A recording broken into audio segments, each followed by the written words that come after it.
ओम भूर्भुवः स्वाहा। सैनिटाइजर नमः। डिफ्यूजन कर दो, सैनिटाइजर लगा दो। इसको भी ओम मास्काय नमः स्वाहा। मास्क को भी सैनिटाइजर लगा दो। पढ़ाई करने से पहले सब सैनिटाइजर का यूज़ होना चाहिए। और जब हम लोग जानते हैं स्वाहा, इसको डिफ्यूजन को भी सैनिटाइजर लगा दो स्वाहा। डिफ्यूजन को भी सैनिटाइजर हमने लगा दिया है। यहाँ पर जितने पेन रखे हुए हैं सबको सैनिटाइजर लगा लिया है। ओम सैनिटाइजर नमः। ओम मास्काय नमः। कोरोना स्वाहा। गो कोरोना गोहा। अपने हाथ धोइए, अपने आप को स्वच्छ रखिए। ओम कोरोना वैक्सीना नमः नमो कोरोना वैक्सीना स्वाहा। तो मित्रों, आप कह रहे होंगे कि हम आज ये क्या कर रहे हैं, तो हम आपको जानना चाहते हैं, हम और आपको बताना चाहते हैं कि अगर हम क्लास में हैं तो फिर भी हम सैनिटाइज़र का यूज़ कर रहे हैं और तब आपको पढ़ा रहे हैं कि कहीं अब यहाँ से तुम्हारे पास कोरोना वायरस ना चले जाए। तो इसलिए अपने घर में रहिए, सुरक्षित रहिए और बार बार अपना हाथ साफ करिए, चाहे साबुन से करिए चाहे मिट्टी से करिए, और गांव में रहते हो तो राख से करिए। और बाकी अपनों का ख्याल रखिए, पढ़ाई करिए। चलिए बढ़ते हैं अगले टॉपिक की तरफ। जैसे कि प्यारे मित्रों और भाइयों, आप लोग जानते ही हो कि कल हमने जो टॉपिक कराया था वो था, जो कल मेन टॉपिक फोकस कराया था हमने, वो आपको बताया गया था कि डिफ्यूजन क्या होता है। ठीक है जी। डिफ्यूजन का मतलब मैंने प्यारे बच्चों आपको समझाया था कि डिफ्यूजन का मतलब होता है विसरण। डिफ्यूजन का मतलब होता है विसरण। क्या होता है? विसरण होता है। क्या होता है? विसरण होता है। बाप का, दादा का, भाई का, सबका बदला लेगा रे तेरा फैजल। बाप का, दादा का, भाई का, सबका बदला लेगा है। ठीक है। डिफ्यूजन क्या होता है सर? इसका मतलब होता है विसरण। डिफ्यूजन मतलब आपको समझाया था सर कि जब एक मैटर के पार्टिकल दूसरे मैटर के पार्टिकल के साथ, जब एक मैटर के पार्टिकल दूसरे मैटर के पार्टिकल के साथ मिक्स हो जाते हैं। क्यों मिक्स होते हैं भाई? पार्टिकल से। नहीं, मिक्स मिक्स मिक्स किस वजह से होते हैं? मतलब उनमें पार्टिकल की वजह से मिक्स होते हैं, उनमें गैप होता है तो वो घुल जाते अरे हैं। दादा, ये लड़का क्या जवाब दे रहा है यार? तो क्योंकि क्या? क्योंकि वो पार्टिकल किस में होते हैं? मोशन में होते हैं। किस में होते हैं? गति में होते हैं। तो तब जब दो वस्तुओं के कण गति में होने के कारण मिश्रित हो जाते हैं, उन्हें बोलते हैं विसरण। अब मैंने कहा था बेटा, कहा था मैंने आपको ना कि डिफ्यूजन इन गैस पढ़ेंगे। डिफ्यूजन इन गैस यानी गैसों में विसरण। तो गैसों में विसरण डिफ्यूजन कैसे होता है? देखो प्यारे बच्चों, the smell of food being cooked in the kitchen reach from the considerable distance. ठीक है। इसका मतलब पहले हिंदी में समझा देता हूं मैं। कह रहा है कि हमने देखा है कि हमारे घरों में, हमने देखा है कि हमारे घरों में खाने की खुशबू कुछ कमरों तक पहुंच जाती है। कैसे पहुंचती है? क्योंकि सर डिफ्यूजन होता है। किसका डिफ्यूजन होता है? क्योंकि सर हम जो भी खाना बना रहे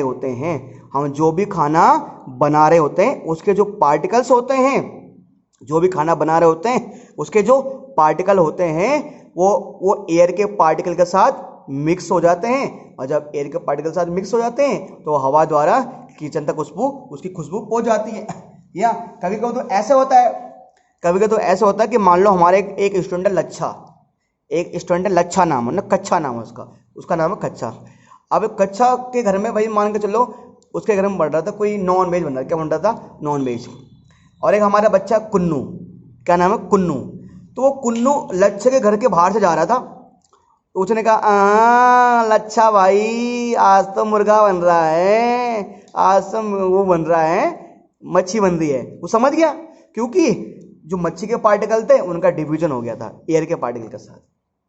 यानी हिंदी में इसको बोलेंगे कि सर जो खाना है, जो खाने के कण थे उनका विसरण हो गया। किसके साथ? हवा के कणों के साथ। तो प्यारे बच्चों, ये एक एग्जाम्पल था। एक और एग्जाम्पल देखते हैं। The smell of food being cooked reach us even from the considerable distance by process of diffusion. ये वही बोल रहा है ना? ये क्या कह रहा है? कह रहा है कि जो खाने की खुशबू है उसकी सुगंध हम तक पहुंच जाती है। किसके वजह से? By the process of diffusion. कह रहा है कि खाने की खुशबू हमारे पास पहुंच जाती है विसरण के कारण, यानी कि डिफ्यूजन के कारण। ठीक है सर। प्यारे बच्चों आगे बढ़ते हैं।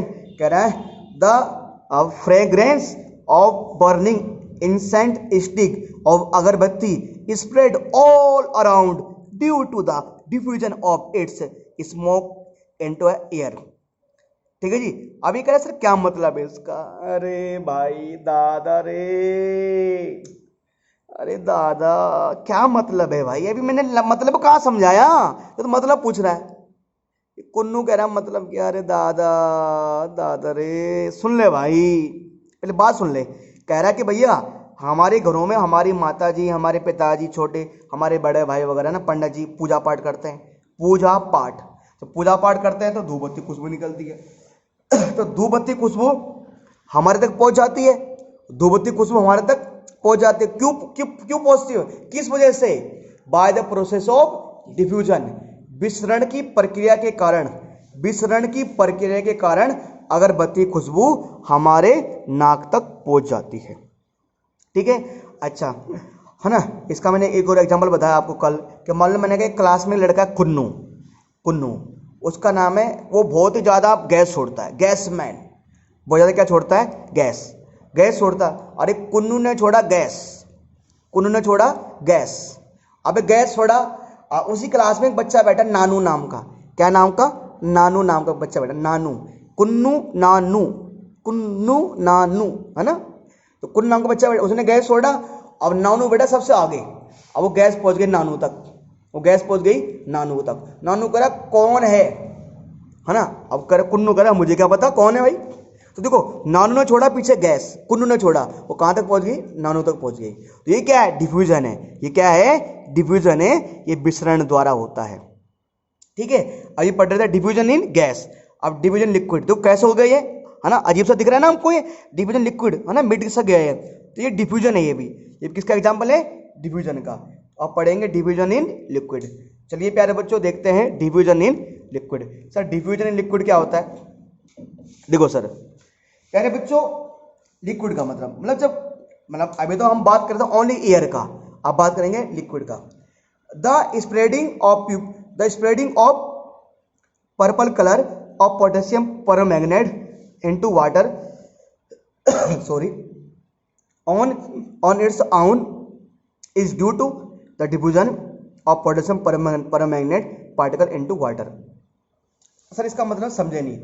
अच्छा देखो प्यारे बच्चों, आपने ना जैसे आपने कोई चीज देखा होगा, मान के चलो बेटा, ये ना मेरे पास, ये मेरे पास, अच्छा ये छोड़ दो, मैं चौक लेता हूँ। क्या लेता हूँ मैं? चौक। ठीक है, आपके सामने मैं एग्जाम्पल लेता हूँ चौक का। ठीक है, मान के चलो बेटा चौक है। ठीक है, तो ये चौक तो वैसे हार्ड है। अगर इस चौक को पानी में डालोगे, अगर इस चौक को क्या करोगे, इस चौक को अगर पानी में डालोगे, ठीक है, तो सर ये चौक पानी में पिघलेगा? सर आसानी से नहीं पिघलेगा। तो मान लो ऐसे ही एक ना, ऐसे ही कोई टिकिया है, कोई टिकिया मतलब कोई ऐसे ना कोई कलर, मान लो इसका कलर, अगर इसका रंग नीला है, ठीक है, अगर इसका रंग क्या है? नीला रंग है। अगर मैं इसको पानी में डालूंगा, अगर मैं क्या करूँगा, इसको पानी में डालूंगा, तो ये धीरे धीरे धीरे धीरे गल जाएगा और पानी में फैल जाएगा। तो अगर इसका रंग ब्लू है, इसका रंग नीला है, तो पूरे पानी का रंग क्या हो जाएगा? नीला हो जाएगा। पूरे पानी का रंग क्या हो जाएगा? नीला हो जाएगा। यानी इसे बोलेंगे diffusion in water. Diffusion in water, यानी हिंदी में इसको बोलेंगे दरबों में विसरण। क्या बोलेंगे? दरबों में विसरण। ये विसरण किस में हो रहा है? दरबों में हो रहा है, यानी डिफ्यूजन इन लिक्विड, है ना। जैसे मैंने कहा इसका कलर अगर नीला है, ब्लू है, तो मगर इस ब्लू कलर के चौक को पानी में डालता हूं तो पूरा पानी ब्लू हो जाएगा। तो यहां पर क्या हुआ? ये जो ब्लू कलर का चौक है, इसके पार्टिकल का, जो ब्लू कलर का चौक है, इसके पार्टिकल का किसके साथ डिफ्यूजन हुआ है? किसके साथ डिफ्यूजन हुआ है? किसके साथ सर? वाटर के साथ। किसके साथ? वाटर के साथ। तो बेटा यहां पर इस लाइन का मतलब ये कह रहा है the spreading of purple colour of potassium permanganate, कह रहा है कि जो ये पर्पल रंग का, यानी पर्पल रंग का ये जो पोटेशियम, इसका नाम है, कोई केमिकल सब ये एलिमेंट होता है। तो कह रहा है कि जो पर्पल रंग का पोटेशियम परमैंगनेट होता है, जो पर्पल रंग का पोटेशियम परमैंगनेट होता है, तो जब उसको पानी में डालते हैं तो वो पूरे पानी में घुल जाता है, वो पूरे पानी में घुल जाता है। तो ये उदाहरण है किसका? किसका बेटा? विसरण का, विसरण का। ठीक है, अच्छा बेटा एक और एग्जांपल ले रहे हैं। क्या कह रहा है? The spreading of blue colour of copper sulphate into water on its own, it is due to the diffusion of the copper sulphate particle into water. इसका मतलब हिंदी में बताऊं प्यारे बच्चों, ये कह रहा है कि कि कॉपर सल्फेट, ये कह रहा है कॉपर सल्फेट के कणों का, जब कॉपर सल्फेट के कण पानी में आसानी से घुल जाते हैं तो ये एक उदाहरण है द्रवों में विसरण का। जब कॉपर सल्फेट के कण पानी में घुल जाते हैं, ये उदाहरण है द्रवों में विसरण का। देखो प्यारे बच्चे, कॉपर सल्फेट क्या होता है? एक कॉपर सल्फेट मान लो ना, कॉपर सल्फेट एक हमारा वो भी एक मिक्सर बोल सकते हैं हम आपको। ठीक है, एक सब्सटेंस होता है। ठीक है, अच्छा अब मान के चलिए कॉपर सल्फेट है, ये है कॉपर सल्फेट। तो मैंने इसको पानी में डाला, पानी में डाला और ये पानी में घुल गया।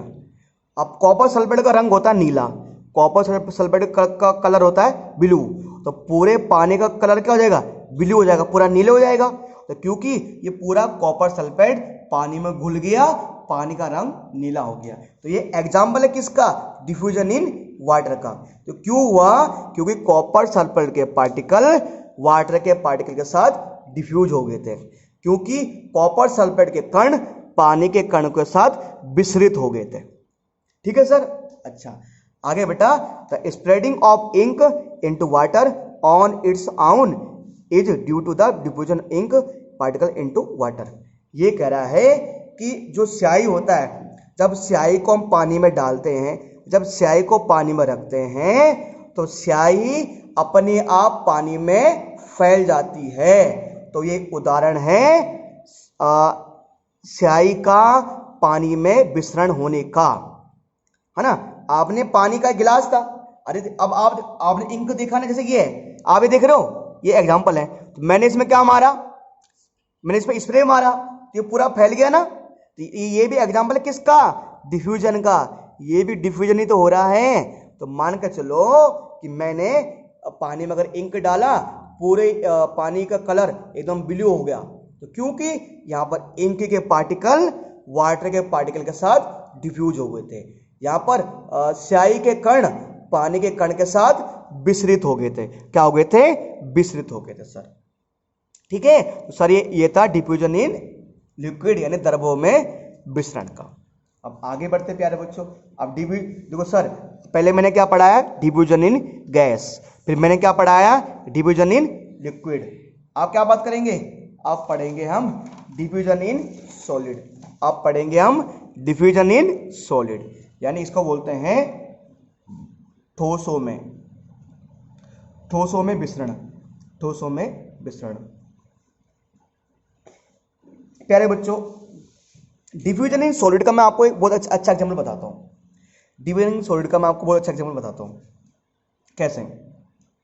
बच्चों आप लोग देखते हो ना, आपके स्कूलों में ब्लैक बोर्ड हो, क्या होगा? ब्लैक बोर्ड होगा।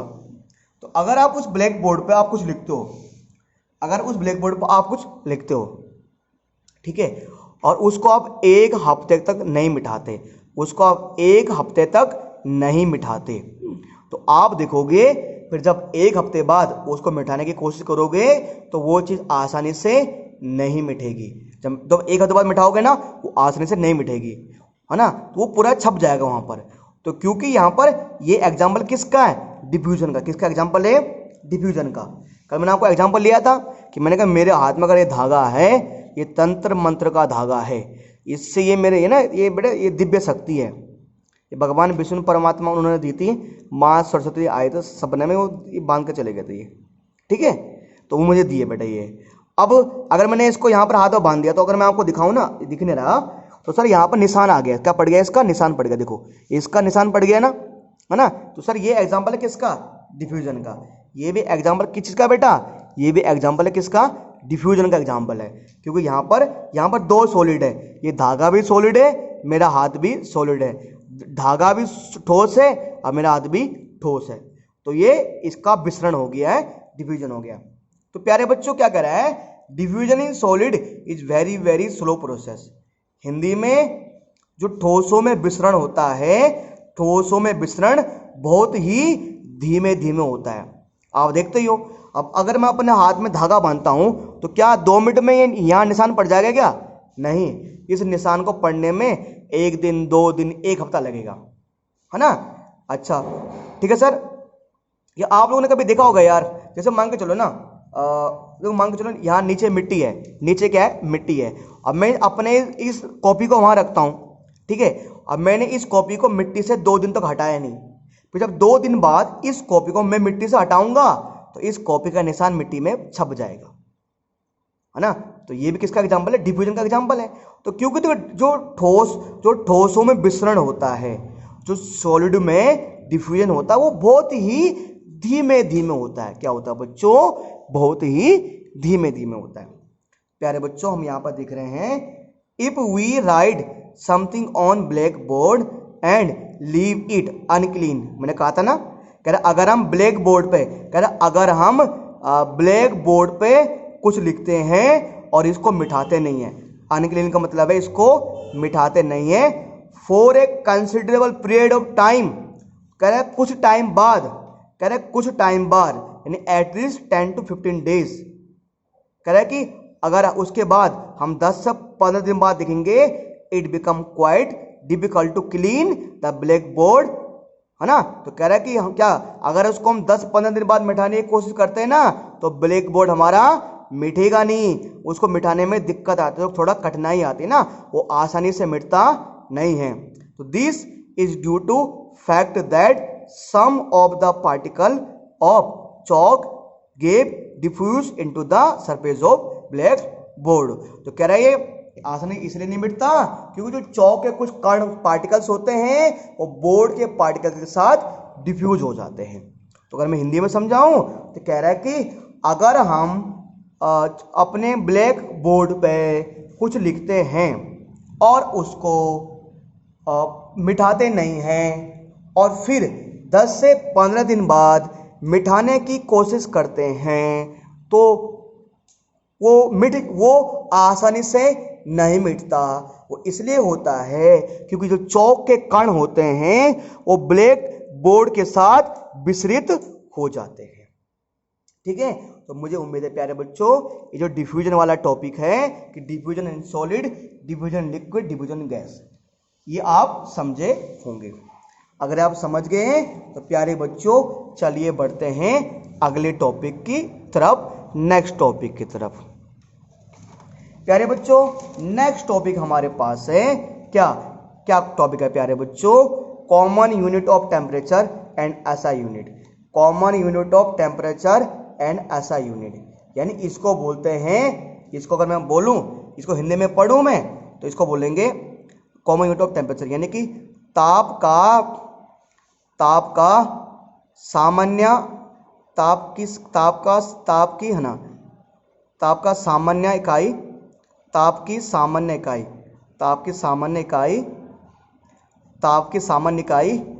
तथा मानक इकाई, देखो प्यारे बच्चों टेम्परेचर होता है ना, टेम्परेचर तापमान होता है। तो आपने देखा होगा जैसे कि यार आपको बुखार आता होगा तो डॉक्टर बोलते हैं भाई आपको 100 डिग्री सेल्सियस बुखार है, आपको 102 डिग्री सेल्सियस बुखार है, बोलते हैं भाई, ये कह रहे बोलते हैं।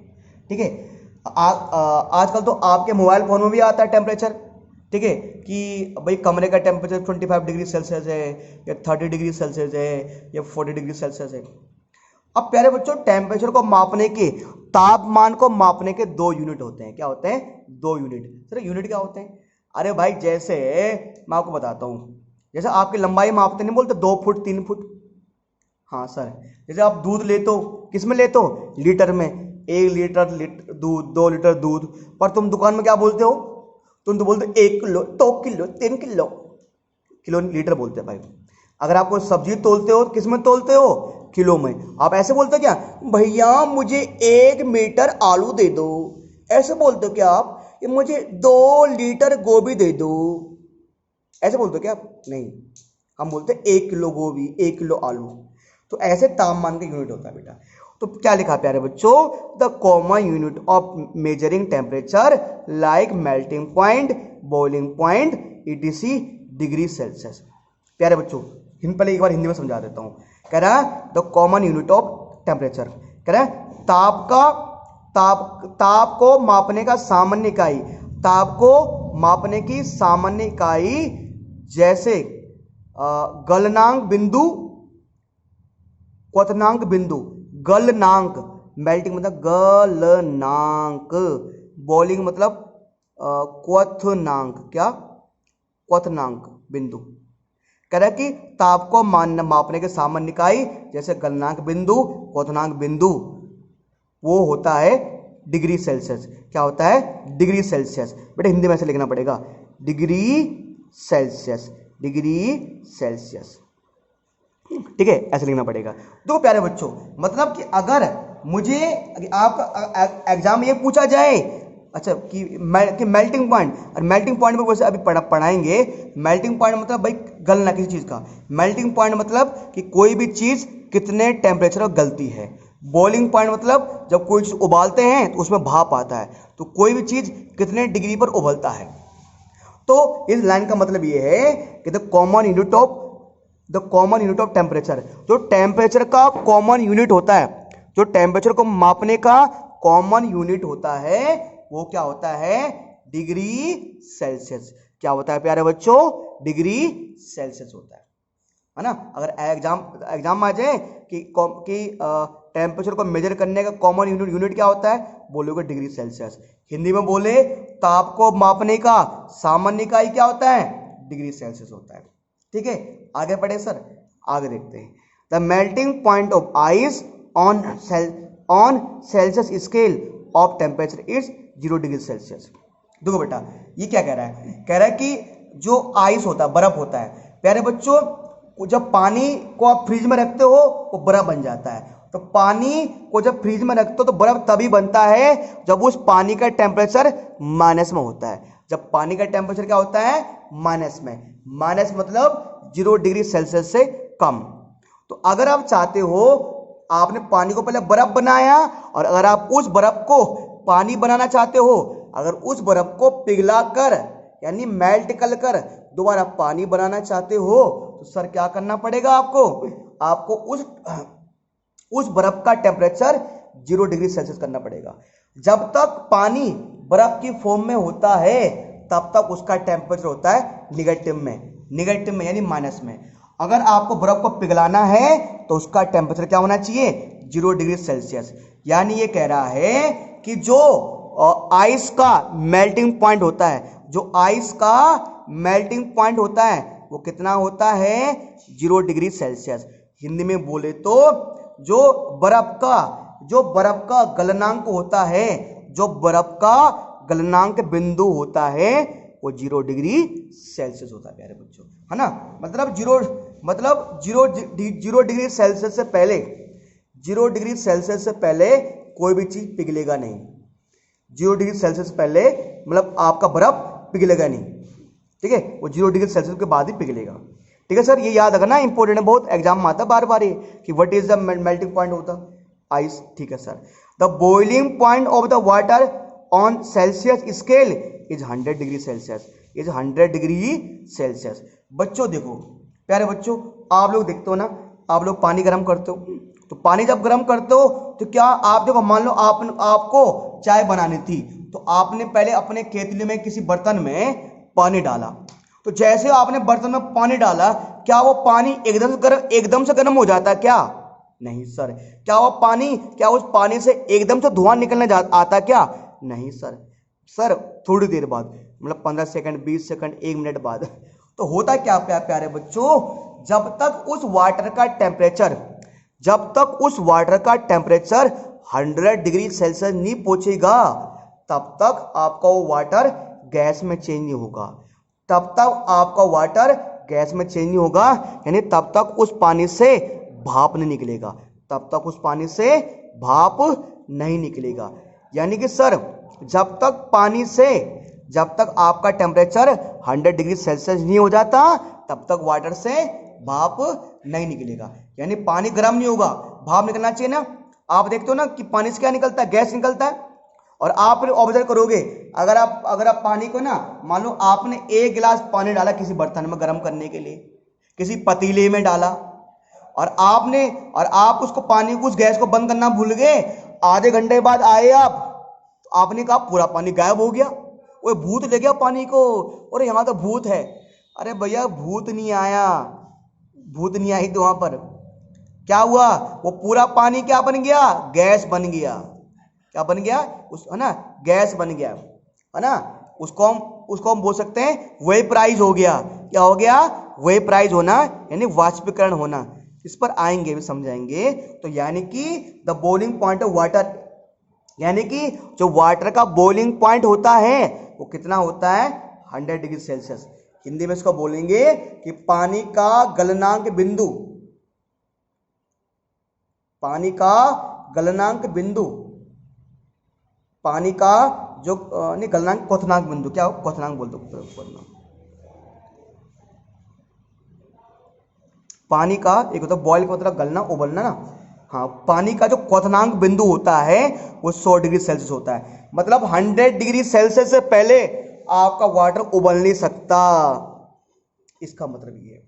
ठीक है, तो प्यारे बच्चों थोड़ा आगे बढ़े। ठीक है, थोड़ा सा आगे बढ़ते हैं। सर अगला पॉइंट कह रहा है that there is at another scale of temperature called Kelvin scale of temperature. ठीक है, तो बेटा जैसे मैंने कहा था कि टेम्परेचर को मापने का, तापमान को मापने का एक क्या यूनिट होता है, डिग्री सेल्सियस होता है। पर एक दूसरा यूनिट और होता है, उसे बोलते हैं केल्विन, उसे बोलते हैं केल्विन स्केल। क्या बोलते हैं, केल्विन स्केल, है ना। अब नीचे क्या लिखा है, the SI unit of measuring temperature kelvin scale. Sir यहां तो आप कह रहे हो कि ऐसा unit of measuring temperature kelvin scale, और यहां तो कह रहे हो तो कि the common unit of temperature measure degree Celsius. अब सर एग्जाम में आ गए तो सर हम तो कंफ्यूज हो जाएंगे। सर आप तो कह रहे हो कि टेम्परेचर को मापने की एक यूनिट डिग्री सेल्सियस भी होती है। डिग्री सेल्सियस को बेटा ऐसे लिखते हैं हम, डिग्री सेल्सियस सर, है ना, और केल्विन को लिखते हैं के। अब आप कह रहे हो ना सर कि सर आप तो हमें कंफ्यूज कर रहे हो। सर एक तरफ तो आप कह रहे हो कि टेम्परेचर को मापने का यूनिट डिग्री सेल्सियस होता है, एक तरफ कह रहे हो कि टेम्परेचर को मापने का यूनिट केल्विन होता है। मैं कहते रहा हूं पर दोनों में अलग अलग चीज कह रहा हूं। प्यारे बच्चों देखो, यहां लिखा है the common unit of measuring temperature, यहां लिखा है कॉमन यूनिट, तो कॉमन यूनिट क्या होता है, डिग्री सेल्सियस। और यहां लिखा है द एसआई यूनिट, क्या लिखा है, the SI unit of measuring temperature kelvin. अगर एग्जाम में आ जाए कि what is the common unit of measuring temperature, आप लिखोगे डिग्री सेल्सियस। और अगर एग्जाम में आ जाए what is the SI unit, what is the SI unit of measuring temperature, आप लिखोगे केल्विन।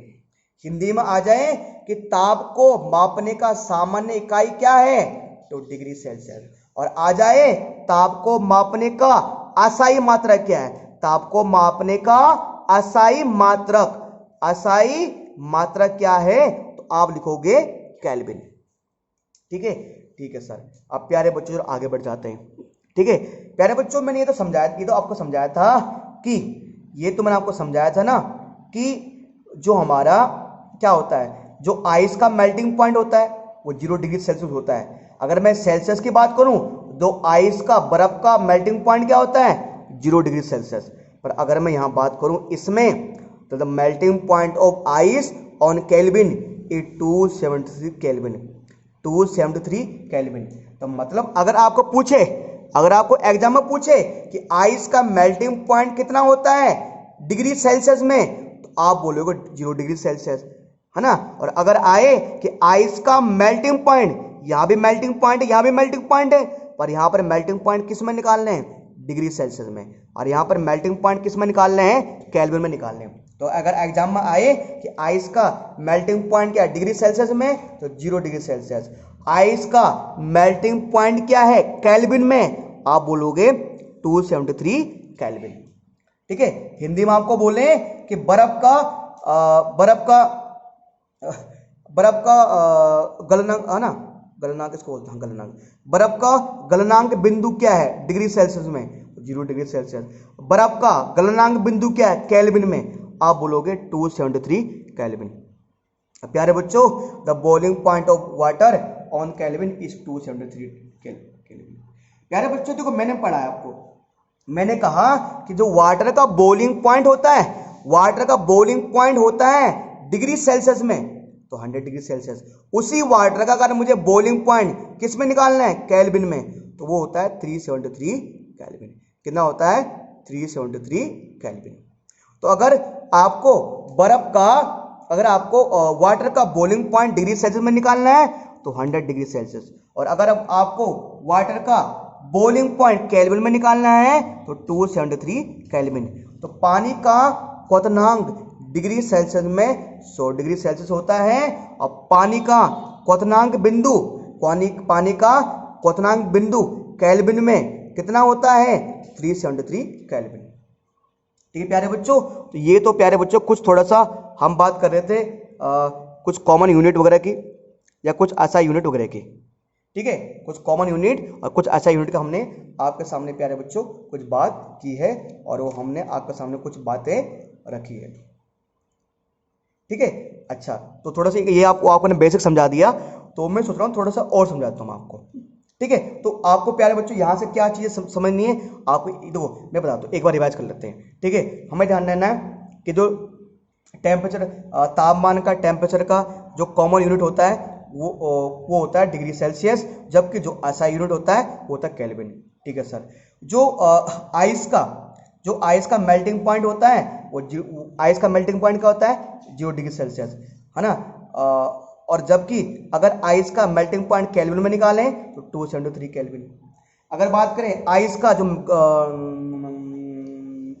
अगर हम बात करें वाटर का जो बॉइलिंग पॉइंट होता है, जो क्वथनांक होता है वो 100 डिग्री सेल्सियस होता है। अगर बात करें जो वाटर का जो पानी का केल्विन में जो मेल्टिंग पॉइंट होता है वो होता है 370 डिग्री सेल्सियस। जो पानी का बॉइलिंग पॉइंट होता है, जो पानी का क्वथनांक बिंदु होता है वो 373 केल्विन होता है। और प्यारे बच्चों, बहुत महत्वपूर्ण चीज़ है, 0 डिग्री सेल्सियस बराबर क्या होता है? 273 केल्विन। 0 डिग्री सेल्सियस बराबर क्या होता है? 273। 0 डिग्री सेल्सियस बराबर होता है 273 केल्विन। 273 केल्विन होता है। ठीक है, तो प्यारे बच्चों आगे बढ़ें। ठीक है सर, आगे बढ़ ही जाते हैं। ठीक है, अब बच्चों जो मैं आज आपको समझाने जा रहा हूँ वो बेटा बहुत ही महत्वपूर्ण टॉपिक है, ये बहुत ही महत्वपूर्ण टॉपिक है। Correct, temperature on Kelvin scale. देखो सर, अभी मैंने क्या समझाया कि 0 डिग्री सेल्सियस बराबर क्या होता है? 273 केल्विन। तो ये कह रहा है temperature on Kelvin scale is equal to temperature on Celsius scale plus 273 Kelvin. मतलब क्या कर रहा है कि अगर मुझे केल्विन में कोई टेम्परेचर निकालना है तो मैं डिग्री सेल्सियस को, मैं डिग्री सेल्सियस, है ना, तो मैं डिग्री सेल्सियस में क्या ऐड कर दूंगा? 273 ऐड कर दूंगा। तुम करे से समझे नहीं। देखो प्यारे बच्चों, मैं एग्जांपल लेता हूँ आपके सामने। ठीक है बेटा, मैं एग्जांपल लेता हूँ आपके सामने, इसको मैं बाद में कर दूंगा। ठीक है, मैं एग्जांपल ले रहा हूँ बेटा आपके सामने। ठीक है, एग्जांपल ये ले रहा हूँ बेटा, मान के चलो मेरे पास है, जैसे मेरे पास है भैया कितना, मेरे पास है 50 डिग्री सेल्सियस। 50 डिग्री सेल्सियस मेरे पास टेम्परेचर क्या दिया हुआ? 50 डिग्री सेल्सियस। अब ये मेरे पास टेम्परेचर किस में? डिग्री सेल्सियस में है। अब अगर मुझे कोई कह रहा है मुझे किस में निकालना है? केल्विन में निकालना है। मुझे टेम्परेचर किस में निकालना है? केल्विन में। तो अगर मुझे डिग्री सेल्सियस को केल्विन में निकालना है तो कह रहे डिग्री सेल्सियस में क्या ऐड कर दो? 273 ऐड कर दो।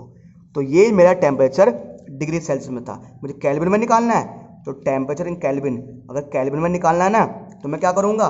50 में क्या ऐड कर दूंगा? 273 ऐड कर दूंगा। 50 में क्या ऐड कर दूंगा? 273 ऐड कर दूंगा। तो बेटा कितना आएगा सर? ये 3 आएगा और 7 5 क्या आएगा?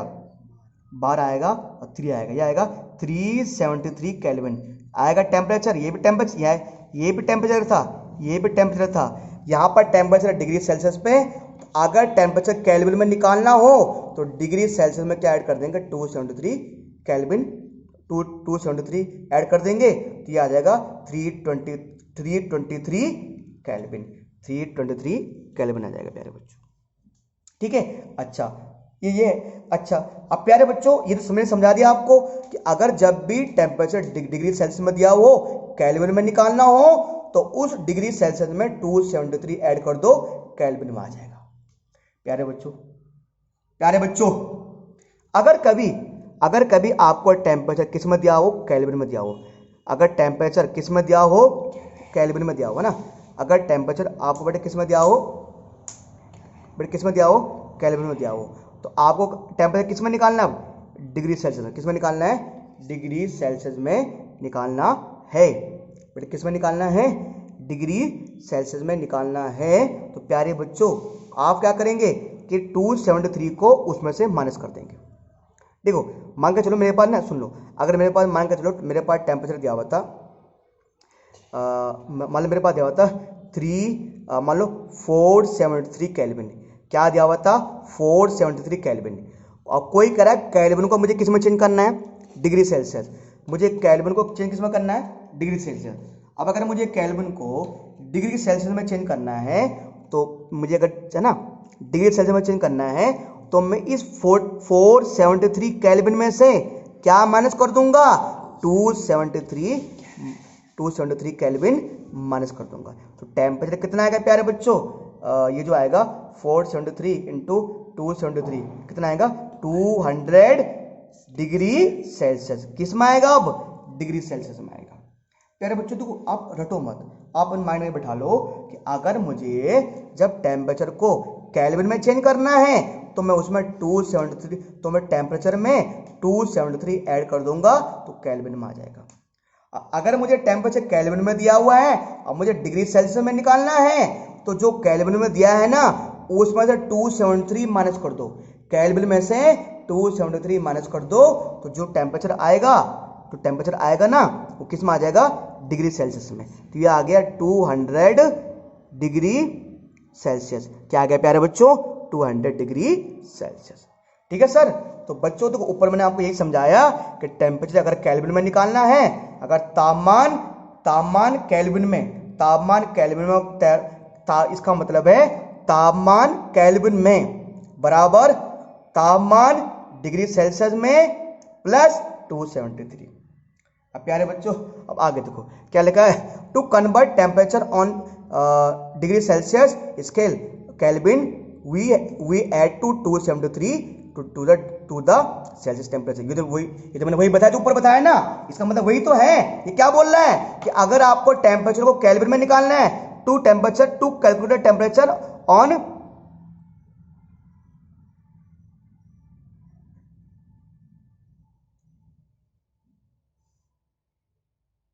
ठीक है सर, कब क्या क्या बता ऑन इसके